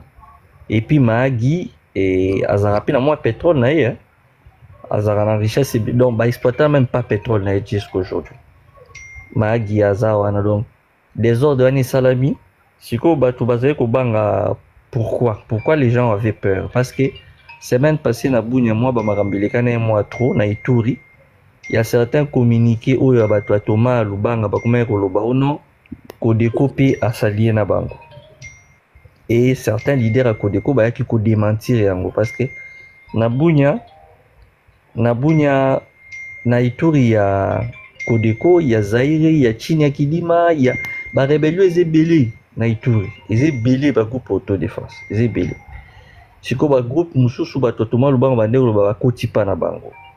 Mais certains ont démenti cela en disant que Bango va s'allier pas Thomas Lubanga, parce que Thomas Lubanga y azo ko s'allier na AFC na Batwananga.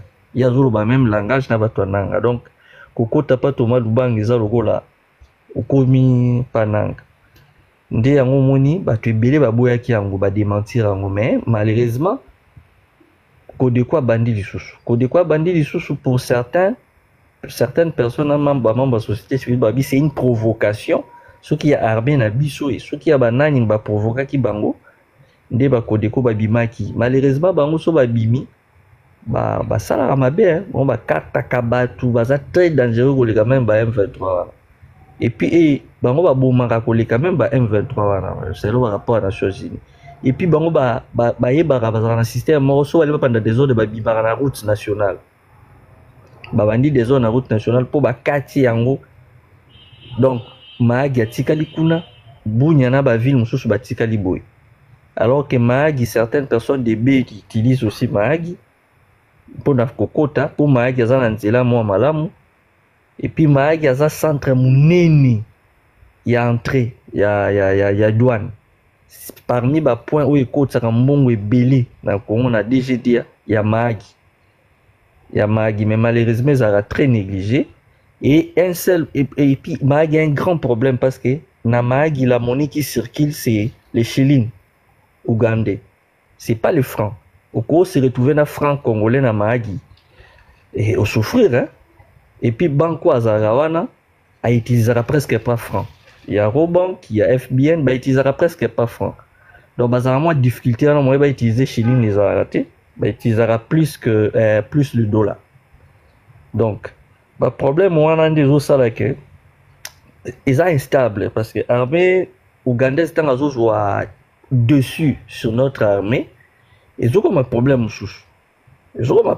parce que et comme ils ont corroboré na tweet il y a moi na Museveni que l'armée n'a besoin de sécuriser bande on a été les Hema yango yé à côté pour sécuriser bon parce que ceux qui kodeko des autres à bandaki et que UPDF azalaki te coordonné toujours betal somsus donc intervention à bangonde et ça dit que moi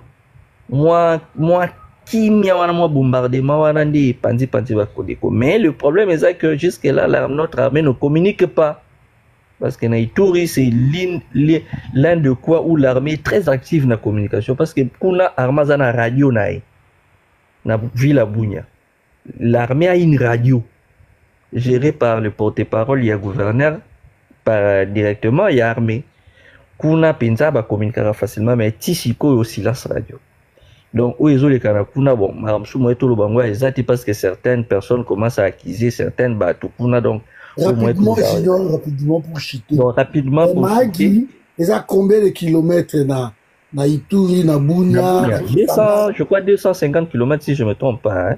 Maagi na Bunia, c'est quelque chose de genre Morabongo. Mais Bunia dépend, en tout cas toutes les villes à Ituri dépendent de l'entrée à Maagi. Okay. Parce que carburant, plus ça vient de Kenya. Où tu as Soudan côté la Kengezi base qui est un peu très loin mais Maagi vraiment ils a point moko ya makasi entrée parce que quand la bateau le gouvernement bako sundola ba point lokola ba Maagi wana alors que le pays n'a pas d'argent c'est ça la bonne question Maagi bateau ba se souvenir na Kinshasa ba sombaka ba jeep pas cher kala les gens de Kinshasa achetaient leur voiture par Maagi. Donc, et outi Tanzanie, l'équipe Maagi, qui est sangani du bateau, et qui ti kin. Ben, donc, ils ont un point moko, au tililo, tout cas, moi, comment le gouvernement néglige, mais, ce que tu as les recettes à Maagi, pour la bateau, il faut vérifier na DGDA. Pour Maagi, bâti a été Sidonia. Donc, guichet unique, ce que tu as li, au comment na ke Maagi, il y a vraiment un point à kassi. À côté de la recette, bah comparer à voir moi na Matadi, bah comparer à voir même na Kasumbalesa. Donc on dit que on a Kasumbalesa, Matadi, Maagi. Donc Lufu. Après on dit il y a aussi Maagi, mais malheureusement ils ont abandonné à son triste sort parce que même déjà Mbongo ils ont utilisé kuna ils ont Chilin, donc la réalité c'est belé kuna. Et puis UPDF apona ki kuna ayeba kitina ate base ne mobana Maagi c'est pas en vain donc momoni eza babiloko tozoyeba te comment notre pays biso to lexaka ngonga koloba Rwanda mais là-bas l'Ouganda est très actif l'Ouganda est très très actif donc babiloko nyos ba sala wana to ebite lo biso ba osenga biso nini parce que bazo bunda na place na biso. Oui, bazo bunda na place na biso. Et tout le monde ne sait, personne ne l'ignore, l'Ituri, c'est un coin où il y a excessivement l'or. Ituri, c'est un coin où il y a or mingi. La preuve année, la seule raffinerie à or à Congo, ça se trouve là-bas, Kibali Gold. Donc, tout, mais qu'un peu, nous on attend les communiqués, il y a côté gouvernement, il y a gouverneur à l'Obapé, par l'entremise de son porte-parole, qui est un lieutenant, qui gère aussi la radio. Donc, il a un peu de communication, mais sinon, il y a un moment de panique. Batumsu bakomo loba magi tombé, bamsu bakomo loba code quoi comme dans M23, donc chacun et puis kuna na Ituri, les gens parlent trop. Chacun parle et personne n'a la bonne information. Et quand on ne donne pas la bonne information, chacun donne son information. Alors yo kabaro ben so poison rwandais parce que jusque là attaque Kinshasa qui est-ce que tu as tweet à Mouya. Ah oui, quand nous donnons l'information, on nous traite de rwandais. Voilà, est-ce que qui a ta tweet à Mouya? Ou qui a ta tweet il y a porte-parole armée? Et rien. Merci Gino. Merci Gino. On a vraiment. Gino a écouté, on a une maîtrise bien dans le projet. J'assume mon comprendre. Pardon, cordon-moi question à Junior. Junior, s'il te plaît, en fait, tu as parlé des Ema, qui est la tribu Yamuseveni. Quelle différence y a-t-il entre les Ima et les Ema? Les Ema, il n'y a pas une différence. Ça s'écrit de la même manière. C'est la prononciation des posas est différente. On écrit H-E-M-A. Il y a un certaines personnes parlent de Ima, Tuti, Ema. Donc tous ont un même ancêtre. Quand tu es devant un Ema, tu es devant un Rwandais, un Nilotique, il n'y a pas de différence. Oui, en fait, les Ema, en fait, et les Tuti sont des Nilotiques, les deux peuples Nilotiques, voilà, en fait.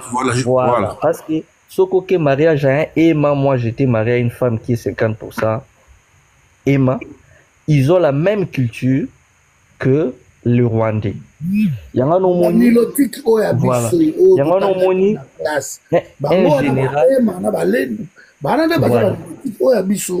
Il y a un homonyme. Général, au hasard à Kinshasa, au hasard à opération. J'ai oublié son nom. C'est un Ema. Il y a un qui est Rwandais. Voilà. C'est un Ema. Il est Ema, sa famille a tout le monde.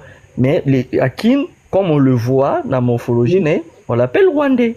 Donc, ils ont c'est un même peuple, parce qu'un Ema s'habille comme un Rwandais, ils dansent de la même manière, ils ont la même morphologie, tout est fait comme les Rwandais. Et puis, c'est pour cela, le fils de Museveni dit, qu'on tue mon peuple là-bas, ne faites rien. Cordon va reconnaître sa leader na ba monde eza civilisé eza instruit na vision parce que vision yango wana eba kopesa sa planification ya oyo bokosala lobby pe bokoki ko comprendre nini oyo ekoki ko komela bino lobby.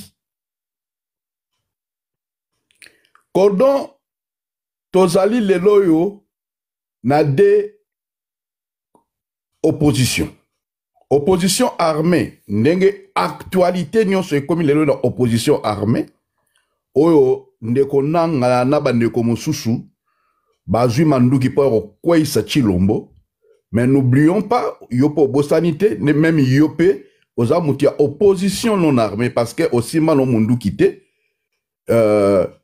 po oboma ou bien po oluka ko joa pouvoir donc ozo utiliser ba principe démocratique na lolenge ya constitution mboka la biso zaki pe na aspiration oyo ya naissance ya République démocratique du Congo parce que biso na Congo démocratie to ba kabela biso te. République démocratique du Congo mboka la biso e botama avec la démocratie. Ezate que to komaki pays après to adopter démocratie to adopta ki démocratie to kokoma pays to komi nation to komi état. Donc bazo proclamé biso na 1960 le 30 juin toujours proclamé indépendance. Cela veut dire la souveraineté nationale et internationale. Tozala qui déjà la démocratie puisque toutes les institutions mises en place avant le 30 juin 1960 ezala qui ici na choix ya peuple. Ezala président de la République ou ezala qui voté la Sénat ezala premier ministre Lumumba oyo azalaki majorité parlementaire, ezala ba député oyo bazalaki na kati pe ezala ba sénateur. Yango wana ombulaka bazongisaki na 1964 tant bachangeaki constitution oyo basaki constitution ya Lulabour baye kopesa mboka la biso kombo balongoli yango République du Congo bapesa yango République démocratique du Congo. Mobutu alongoli yango na 1971 je crois tant comme na 3Z. Laurent Désiré Kabila la 1997 avec Ozongi Sango. C'est ça l'essence, il y a dénomination en Mokarabiso. Et maintenant, na Congo, nous avons un problème. Na Kolinga vraiment éclaircir très bien parce que lelo c'est comme si vraiment il y a batu baza sous na sens ya ko monate alors que bazo mona, batu baza na sens ya ko yokate alors que bazo yoka, mais ba réalité ba lingi pe ko comprendre ngote. C'est vrai. Mais quand on a opposant Moko, il s'agit de Martin Fayou. Martin Fayou, en tant que visionnaire, tant que guerre oyo et bandit, Gome Kouéité, Bukavu Kouéité, le bazol de Makambo Kouéité qui sanganité, ou Nanga pe Azagina idée que Akuma ko avancer, Martin Fayou a vu tout ça de loin. À lobby, Chilombo, il faut tout ça la dialogue pour la cohésion nationale pour empêcher les pires. Bana Congo Bakoufi et Belé, topé ça les choses occasion. Il a été insulté. Il a été, personne ne l'a écouté. À cette époque-là, même les catholiques, même les protestants, personne ne parlait de la cohésion nationale. Personne n'a parlé, n'a évoqué du dialogue, mais c'était la seule arme, et c'est la seule arme qu'un homme politique, Oyo Azwa Kamindou, qui ne peut proposer dans la situation où le Congo se retrouver les lois. Et nous sommes en train de voir que démarche où on a Martin Fayoulou, c'est cette démarche où il est commis salué partout dans le monde. Vous allez voir qu'aujourd'hui, SCC, dans l'église catholique, la Cinco, ont été reçus par le président Macron. Moi, je ne dis pas qu'en ayant étant reçu par le président Macron, que la solution de nos problèmes vont venir du président Macron. Non, la solution est Bisso. Je vais continuer. Tango, dans le Macron, c'est récent, parce que dans le mais Martin Fayou parle. Cordon, tala ba télévision nyonso ya Kinshasa. Tala muto ya za ko mobiliser population. Et je vais vous dire, s'il s'agit de donner un mot d'ordre, quand on voit que comme la situation qu'on passe un mot d'ordre, il n'y a pas un autre Congolais, leader politique, na ville à Kinshasa, où il y a un mot d'ordre à part Martin Fayou. Pourquoi?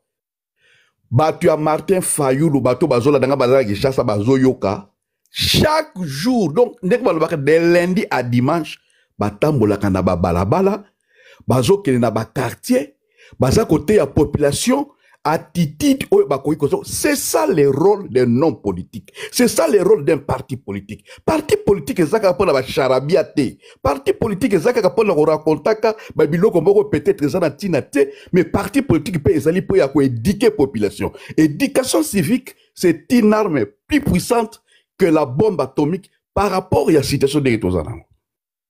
Martin Fayou a sali communiqué officiel. Et va même à la communiqué officiel à l'équipe na France 24, à l'équipe na TV5, à lobby. Il faut tout coutana, y compris ba oyo bazui mandou qui il faut tout vendre bango autour d'une même table. Il faut parce qu'il n'y a pas autre solution, ce sont des Congolais. Même si bazua kamandou qui n'a pas Rwandais, même si ba utiliser ba Rwandais, il faut tout vendre bango. Tango président angolais a outi ko ça la invitation.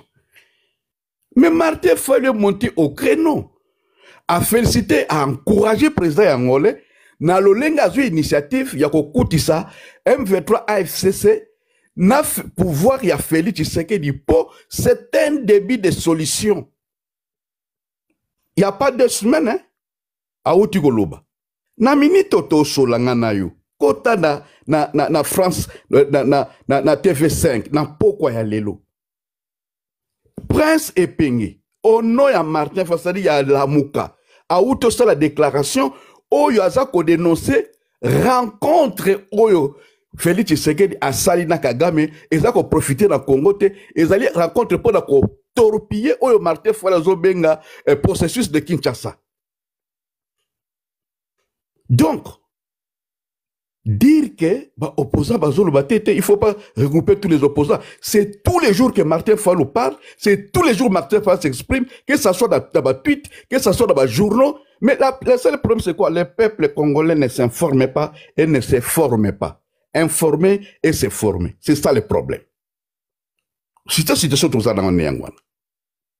J'ai dit et je répète, un leader, avant de faire quelque chose, il doit... D'abord, dans le management, quand un leader n'a pas de vision, il n'est pas de leader. Avant, il n'est pas leader. Avant de piloter, il faut avoir la vision. Parce que vous allez piloter votre vision.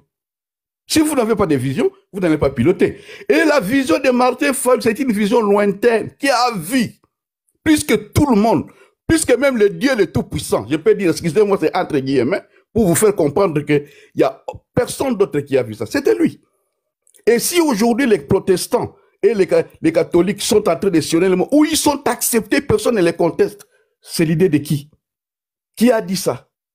Donc, quelque part, essayons un peu de mettre de côté nos émotions, nos insuffisances, nos décalages intellectuels, primons l'intérêt de la nation. Ce monsieur, peut-être parce qu'il est intellectuel, peut-être, c'est ça les défauts. Les autres ne le sont pas. Alors, très souvent au Congo, Balandaka Zoba, Yangwana Lelo, ineptie est commis qu'on fait guider l'excellence. Idiotie est commis qu'on fait guider l'excellence. C'est ça le problème à la République démocratique du Congo.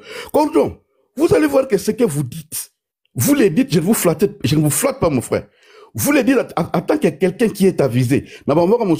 Intellectuel. Passez dans d'autres, bon, je ne dis pas qu'il va parler passez dans des panels là où on raconte des bêtises. Là où peut-être on vous appelle, vous et moi, et les autres des Rwandais, puisque nous parlons des choses qui sont exceptionnelles par rapport à ce qu'ils disent. Mais ce que vous vous dites, c'est de la haute qualité. Ce sont des choses pour l'intérêt de la nation. Vous ne parlez pas pour votre intérêt, mais aujourd'hui, Congolais, hommes politiques, intérêt. Où est-ce gagné? Na des ordres, na buzoboyo, nous avons de l'eau. Population, la majorité, les abrutis, bango bakenda ke sikama les autres, mais en réalité, ils n'obtiennent rien.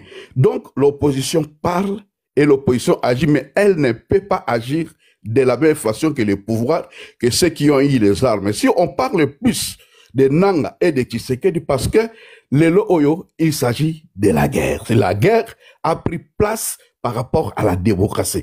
La guerre, ce n'est pas l'expression de la démocratie, mais elle peut aussi devenir une expression de la démocratie lorsque celui contre qui on prend les armes a violé les lois démocratiques de la République.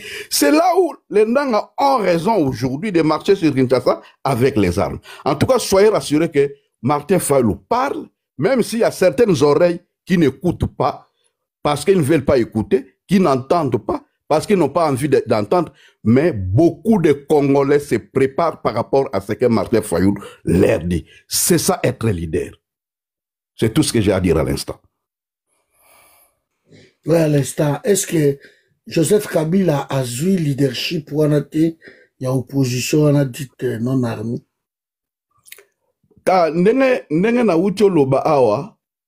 D'abord, il y a une chose, il faut reconnaître que Joseph Kabila a été président de la République démocratique du Congo pendant 18 ans. Joseph Kabila a été oyo a permis qui hold-up électoral peut a placer Félix Tshisekedi. Joseph Kabila azali muto a tchaki nanga attaque président Sénat. Na tango basali ba aventure et que Makambwe Baby Azo Lobate, c'est tout à fait naturel que tout le monde puisse prêter oreille naïe pour ayoka Joseph Kabila tango bandi koloba. Vous allez voir. Et quand Joseph Kabila a commencé à parler, vous avez vu que ça fait bouger et bouger banane. Et bouger pouvoir, et bouger opinion parce qu'il a parlé. Mais dire qu'il a appris, parce qu'il n'a aucune initiative aujourd'hui, au EAZUI, il y a qu'à mobiliser les Congolais. Il y a sa position, il y a intérêt na intérêt à partir d'ailleurs. Azope sa position pour les Congolais. C'est contraire, par exemple, qui propose des solutions pour l'intérêt, qui ne voit même pas le pouvoir à lui.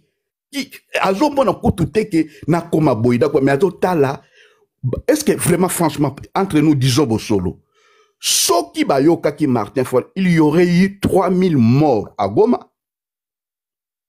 Donc, quand on répond à cette question, on verra que Joseph Kabila n'a pas pris l'initiative ni le monopole de l'opposition, sauf que les gens s'intéressent parce qu'il ne parlait pas. Ce qui est rare est cher. C'est tout à fait normal. Et ça, principe. Comme à l'obagate, à lobby, mais ce qui te lobby, a eu initiative de l'opposition, c'est-à-dire que Azo proposé, Azo c'est la initiative, surtout la proposition, ils ont mobilisé l'opposition, que yé moutazo l'Axanzela. Azaki si opposition à Tanzela. Donc, il est dans la dispute, il est dans l'explicatif, où il est à Sala, contre les Congolais, contre Fayoulou, et pour l'intérêt de Félix Tshisekedi, et maintenant, il se justifie entre eux. Merci beaucoup.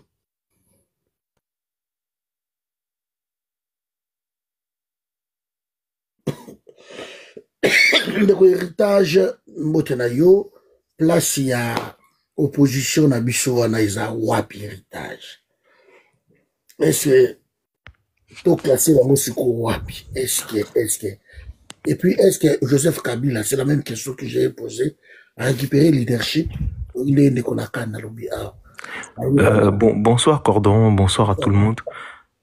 Excusez-moi pour Nazana Kayua. Pour la kanisa qui n'a pas temps avant, mais n'a pas beau excusez-moi penza donc nazo kita comme ça mouton soit à place beau excusez-moi. Ok, premier athée, tu reviens quand tu veux. Ndeko Gouner m'allume pas nayo. Oui, alors merci Mingi pour la parole. En tout cas,